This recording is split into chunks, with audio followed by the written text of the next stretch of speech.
अस्सलाम वालेकुम दोस्तों। तो आज की इस वीडियो में मैं आपको बताऊंगा कि अगर आप इंडिया में फंसे हुए हो और आप जो है सऊदी अरब जाना चाहते हो, तो कल की वीडियो में हमने आपसे जो है वादा किया था कि आज जो है मैं आपको बताऊंगा कि इंडिया से आपको जाना है नेपाल और नेपाल से सऊदी अरब आप जा सकते हैं। तो आज की इस वीडियो में बहुत ही आसान तरीका है और कम खर्चे में जो है आप सऊदी अरब का सफ़र कर सकते हैं। तो इसमें जो है मैंने इस वीडियो को जो है दो पार्ट में जो है डिवाइड किया है, यानी दो बात जो है मैं आपसे यहाँ पे करूँगा। पहली बात वो ये है कि आप जो है इंडिया से नेपाल किस तरह से जाएंगे और कौन कौन से डॉक्यूमेंट जो है आपको ज़रूरत पड़ेगी यहाँ से जाने के लिए। और दूसरी बात है कि नेपाल से आप सऊदी अरब का जब सफ़र करेंगे तो आपको जो है कौन कौन से डॉक्यूमेंट्स जो है रखने पड़ेंगे, कौन कौन से डॉक्यूमेंट्स की आपको ज़रूरत पड़ेगी। तो सबसे पहले जो है मैं आपको यहाँ पे बताना चाहूँगा कि जैसे कि आपको मालूम है कि अभी सऊदी अरब की गवर्नमेंट ने जो है टेम्परेरी सस्पेंशन लगा रखा है 20 कंट्रियों पे। लेकिन जो लोग ओमान से, कतर से, बहरीन से सऊदी अरब का सफ़र कर रहे हैं वो बहुत महंगा है, और खुदा ना खास्ता अगर जो है ओमान पे या कतर पे फ़्लाइट्स पे अगर पाबंदी लग जाती है, सऊदी गवर्नमेंट लगा देती है, तो ऐसी सूरत में जो है आपका बहुत बड़ा खर्चा आएगा। तो यहाँ पर जो बेस्ट मैंने आपको कंट्री बताई थी कल वो है नेपाल। और नेपाल से भी अल्हम्दुलिल्लाह बहुत सारे हमारे भाई हैं जो सऊदी अरब पहुँच गए हैं। तो आज की इस वीडियो में जो है फुल डिटेल पूरा प्रोसेस जो है मैं आपको बताऊंगा, एक एक डिटेल, और बहुत ही आसान तरीका है। आप जो है खुद से जा सकते हैं अगर आप जाना चाहें तो। और अगर जो है आप ट्रेवल एजेंट से या ट्रेवल एजेंसी से जाना चाहते हैं तो उसमें भी आप जा सकते हैं, लेकिन उसमें थोड़ी उनकी सर्विसेज होती हैं जिसकी वजह से आपको थोड़ा महंगा पड़ेगा। लेकिन इस वीडियो को देखने के बाद जो है आप बिल्कुल आराम से जा सकते हैं। तो वीडियो को बिल्कुल भी स्किप मत करना, क्योंकि इसमें पूरी डिटेल मैं आपको दूंगा, पॉइंट टू पॉइंट अच्छे से आपको समझा दूंगा, कहीं पर भी आपको कोई प्रॉब्लम नहीं होगी और आप सऊदी अरब का सफ़र आराम से कर सकते हैं। तो सबसे पहले आज की इस वीडियो में मैं आपको बता देता हूँ। सबसे पहले आप जो है बहुत सारे इसके बारे में सवाल भी कर रहे थे लोग कि हम जो है नेपाल बस से चले जाएं क्या, गाड़ी से चले जाएं क्या। तो पहली बात तो यह है कि जैसा कि आपको मालूम है कि सऊदी अरब की गवर्नमेंट ने जो यानी टेम्परेरी सस्पेंशन लगा रखा है 20 कंट्रियों पे, तो उन्होंने कहा है कि किसी और कंट्री में जो है 14 दिन आप गुजारने के बाद सऊदी अरब का सफ़र कर सकते हैं, निगेटिव PCR रिपोर्ट जो है सब चीज़ मैं आपको बताऊंगा इसमें वो लेकर के। लेकिन बहुत सारे हमारे भाई हैं कि हम बस से चले जाएंगे, नेपाल हमारे करीब में है, या मैं यूपी से हूँ या मैं बिहार से हूँ, तो मैं जो है आराम से जा सकता हूँ गाड़ी से। तो देखिए, अगर आप गाड़ी से जाएंगे तो आप सऊदी अरब में जाके एयरपोर्ट पे किस तरह से प्रूव करेंगे कि मैं जो हूँ जो है नेपाल में स्टे मैंने करा है या नेपाल में था। तो कुछ लोग कह रहे हैं कि हम जो है वहाँ पे बिल दिखा देंगे, हम जो है जो हमारी यानी जिस होटल में हम रुकेंगे वहाँ के पेपर दिखा देंगे। तो देखिए, ये वैलिड नहीं है वहाँ पे, और ये जो है लीगल तरीका नहीं है सऊदी अरब जाने का। जो रूल्स रेगुलेशन है और जिस तरह से लोग सऊदी अरब का सफ़र कर रहे हैं नेपाल से, वही मैं आपके साथ में शेयर करूँगा। तो वीडियो बिल्कुल भी स्किप मत करना, नहीं तो आपकी पूरी बात समझ में नहीं आएगी। तो सबसे पहली बात तो ये है कि जब आप इंडिया से सफ़र करेंगे नेपाल का, तो आपको जो है यानी बाई फ्लाइट जो है आपको यहाँ से जाना है, चाहे आप दिल्ली से जाएं, मुंबई से जाएं, जिस स्टेट के करीब का जो है जो भी एयरपोर्ट है आपका, जिस एयरपोर्ट से भी जो है आप जाना चाहते हैं, आप जो है बाई फ्लाइट ही नेपाल काठमांडू आपको जाना है।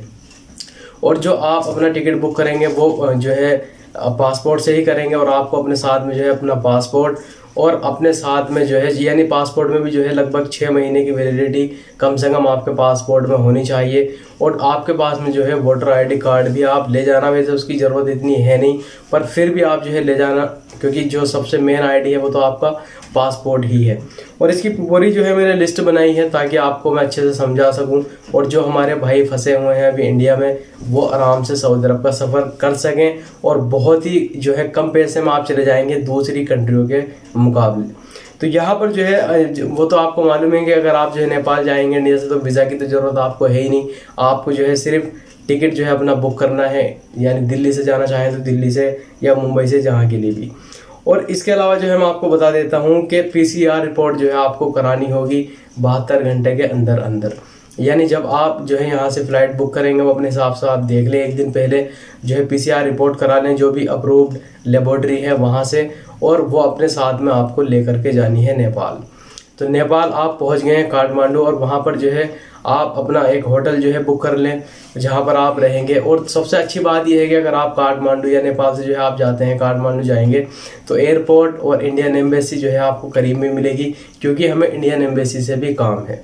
और एक और चीज़ जो है मैं आपके साथ में यहाँ पे शेयर कर दूँ कि जो लोग जाएंगे नेपाल, तो इसमें 14 दिन आपको नेपाल में ही स्टे करना होगा, यानी जाने वाला दिन और वहाँ से सऊदी अरब जाने वाला दिन आप काउंट नहीं करेंगे। इसमें 14 दिन का स्टे जो है कंटिन्यू आपको नेपाल के अंदर ही करना होगा।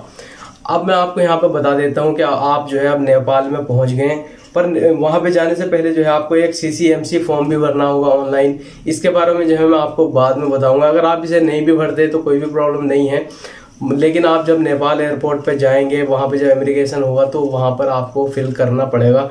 तो बेहतर ये होगा कि आप उसको ऑनलाइन भर लें। नहीं भी भरेंगे तो कोई प्रॉब्लम नहीं है, वहाँ पे जाके भी भर सकते हैं। लेकिन अगर आप जो है लोग कमेंट करके इसके बारे में पूछेंगे किस तरह से भरना है, तो वो भी कंप्लीट वीडियो बना करके मैं आपको बता दूंगा कि किस तरह से वो फॉर्म आपको भरना होगा। तो अब जो है आप पहुंच गए नेपाल में। अब जो है नेपाल में देखिए बाई फ्लाइट जो है मैं इसलिए कह रहा हूँ, तो यहाँ से आपका जो एग्जिट यानी इंडिया से आप बाहर निकल गए, डिपार्चर हो जाएगा, और यानी नेपाल में जब आप पहुँचेंगे तो वहाँ पे अराइवल का स्टाम्प लग जाएगा आपके पासपोर्ट पे, जो कि बहुत ही यूज़फुल है। जब आप सऊदी अरब का सफ़र करेंगे, सऊदी अरब आप पहुँच जाएंगे, तो वो वहाँ पे एयरपोर्ट पे जो है आपका चेक करेंगे कि नेपाल यानी इंडिया कब छोड़ा आपने और नेपाल में जो है कितने दिन आपने स्टे किया है। तो वो हमारे लिए जो है बहुत ज़रूरी है। अगर आप बस से गाड़ी से जाते हैं तो वो उसमें कोई भी फ़ायदा नहीं है। अब जो है मैं यहाँ पे आपको बता देता हूँ कि आप जो है नेपाल पहुँच गए हैं और 4-5 दिन रुकने के बाद में आपको NOC के लिए जो है अप्लाई कर देना है इंडियन एम्बेसी में जाने के बाद, क्योंकि इंडियन एम्बेसी में जाने के बाद जो है ये NOC लेटर आपके लिए बहुत ही ज़रूरी है, क्योंकि इसके बिना आप सऊदी अरब नहीं जा सकते। लेकिन NOC लेना इतना भी मुश्किल नहीं है, बहुत ही आसान है। और जो लोग जो है जा रहे हैं अल्हम्दुलिल्लाह नेपाल से सऊदी अरब पहुँच भी गए हैं, तो उनसे जो है बातचीत हुई, उनकी जो है मैंने बात सुनी, तो वो बहुत ही आसान है, आराम से आपको मिल जाएगा, कोई भी प्रॉब्लम उसमें नहीं है। आप जो है 4-5 दिन जब आपको हो जाए नेपाल के अंदर, फिर आपको जाना है इंडियन एम्बेसी, और इंडियन एम्बेसी भी बहुत दूर नहीं है, आराम से जो है काठमांडू में एयरपोर्ट के पास ही यानी कुछ दूरी पे है, आराम से आप वहाँ पे जा सकते हैं, ट्रेवल कर सकते हैं।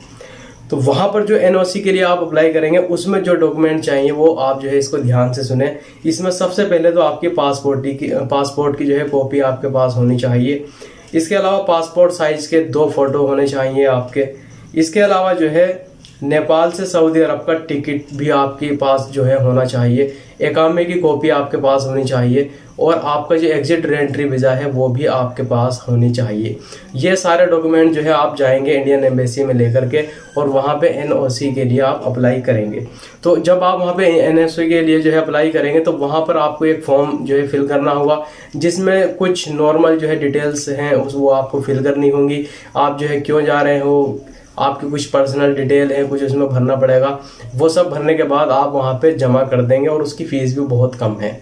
जमा करने के बाद जो है आपको जो है फिर जो है तैयारी कर लेनी है। यानी ये जो मैं आपको कह रहा हूँ NOC लेटर लेने के लिए, ये जब आप पहुँच जाएंगे नेपाल में 4-5-6 दिन आपको हो जाएंगे, उसके बाद आप वहाँ पर जाएं इंडियन एम्बेसी में, यानी कि आप पहले दिन ही वहाँ पे पहुँच जाएं, क्योंकि वहाँ पर जो है यानी 4-5 दिन वो देखते हैं वहाँ पे आपकी फ़्लाइट कब है। तो जिन लोगों की फ़्लाइट पहले होती है उनका काम जो है वहाँ पे पहले हो जाता है, तो आप वहाँ पे जाएंगे परेशान होंगे, उससे कोई फ़ायदा नहीं है। तो आप वहाँ पे जब जाएँ तो 2-4 दिन यानी लगभग 5 दिन के बाद ही आप इंडियन एम्बेसी में आपको जाना है वहाँ पर। इसके अलावा जो है मैं आपको बता देता हूँ, जब आपके 14 दिन कंप्लीट हो जाएंगे नेपाल के अंदर, तो फिर आपको 15वें दिन जो है या 14वें दिन ही, यानी ये तो आपकी अच्छी तरीके से जो है बात समझ में आ गई होगी कि 14 दिन जो है आपको यानी नेपाल के अंदर लगाने हैं। जो नेपाल से आप सऊदी अरब का सफ़र करेंगे वो वाला दिन इसमें नहीं काउंट होगा। तो जब आपको जो है यानी जब भी आपका टिकट हो और आप जो है सऊदी अरब का सफ़र करेंगे, तो वहाँ पर आपको कौन कौन से डॉक्यूमेंट्स की ज़रूरत पड़ेगी जो कि एयरपोर्ट पे चेक होंगे। तो ये बात जो है आप अच्छे से ध्यान से सुने। तो इसमें जो है जब आप सऊदी अरब का सफ़र करेंगे तो आपके पास में फ़्लाइट का टिकट होगा जो कि आपने पहले ही करा लिया होगा, पासपोर्ट आपके पास ही होगा, PCR रिपोर्ट आपको जो है करानी होगी, जो भी नेपाल के अंदर अप्रूव लेबोरेटरी होगी वहीं से आपको निगेटिव PCR रिपोर्ट करानी होगी। 72 घंटे के अंदर अंदर का उसमें टाइम होना चाहिए, यानी जब आप सऊदी अरब पहुँचें यानी उसमें टाइम होना चाहिए, एक्सपायर नहीं होनी चाहिए। और NOC लेटर आपके पास में होगा जो कि आपको मिलेगा इंडियन एम्बेसी से। इसके अलावा आपके पास में आपके इकामे की कॉपी होनी चाहिए और एग्जिट रीएंट्री वीज़ा का जो पेपर है वो होना चाहिए। और देखिए एग्जिट रीएंट्री वीज़ा का पेपर जो है, यहाँ पर मैं एक चीज़ क्लियर कर दूँ आपके साथ में कि वो ओरिजिनल होना चाहिए, अपनी कंपनी या कफील ने आपको दिया होगा, और अगर नहीं है तो वहाँ से आप उसको मंगवा लीजिए और यहाँ पे उसको प्रिंट आउट करके ओरिजिनल रखना। अगर आप उसे मुकीम से जो है प्रिंट आउट करेंगे तो वो नहीं माना जाएगा, उसकी कोई वैल्यू नहीं है। तो जो भी आपके पास में एग्जिट रीएंट्री वीज़ा वाला जो फॉर्म है तो वो अपने कंपनी से या अपने जो है आप साथ लेकर आए होंगे, या जो है मान लीजिए आपकी वो एक्सपायर होगी पहले की, फिर आपने जो है अपनी एग्जिट रीएंट्री वीज़ा को एक्सटेंड कराया होगा। तो जो भी अभी वैलिड एग्जिट रीएंट्री वीज़ा है अपने कफील से या अपनी कंपनी से बोल के वो ऑफशोर अकाउंट से PDF फाइल जो है आपको भेज देंगे और यहाँ पर उसको प्रिंट करा लेना। ये इसलिए मैं कह रहा हूँ क्योंकि आप जो है यहाँ से जाएंगे, उसमें खर्चा होगा, परेशानी होगी, और एक भी डॉक्यूमेंट जो है आपका कोई गलत हो गया, फिर आप वहाँ से वापस आएँ या आपका टिकट कैंसिल हो जाए या कुछ और वहाँ पर टाइम लगाना पड़े, तो इस चीज़ से बेहतर है कि बात को आप अच्छी तरीके से समझ लें ताकि आपको कोई भी प्रॉब्लम नहीं हो। और ये जो मैंने आपको प्रोसेस बताया है ये बिल्कुल लीगल प्रोसेस है, इसमें कुछ भी इलीगल नहीं है। और बहुत लोग अल्हम्दुलिल्लाह नेपाल के रास्ते से जो है सऊदी अरब पहुँच गए हैं और आप भी जो है आराम से जा सकते हैं। तो इसके अलावा अगर आप मुझसे कुछ भी सवाल करना चाहते हैं नेपाल के बारे में, या कुछ भी आपके जो है डाउट है, आपके दिमाग में कुछ और सवाल जो है पूछना चाहते हैं, तो कमेंट बॉक्स में जो है आप पूछ सकते हैं। उसकी कंप्लीट एक वीडियो बना करके जो है मैं आपको बता दूंगा। तो एक और बात का जो है मैंने जिक्र किया था शुरू में कि CCMC का फॉर्म जो है आपको भरना होगा जब आप दिल्ली से या मुंबई से यानी इंडिया से नेपाल का सफ़र करेंगे। तो अगर वो भी आप जो है जानना चाहते हैं तो कमेंट में जो है ज़रूर बताना, उसके लिए मैं अलग से जो है वीडियो बना दूंगा। और जो भी कोई जानकारी आएगी इससे रिलेटेड इंशाल्लाह वीडियो बना करके इसी चैनल पर जो है मैं अपलोड कर दूंगा। तो उम्मीद है ये वीडियो आपको इन्फॉर्मेटिव लगी होगी। अगर आपने अभी तक मेरे चैनल को सब्सक्राइब नहीं किया है, चैनल को सब्सक्राइब कर लीजिए। और कुछ सवाल अगर आप पूछना चाहते हैं तो कमेंट में पूछ सकते हैं, इंशाल्लाह उसका जवाब देने की मैं आपको कोशिश करूंगा। वीडियो देखने के लिए बहुत बहुत शुक्रिया।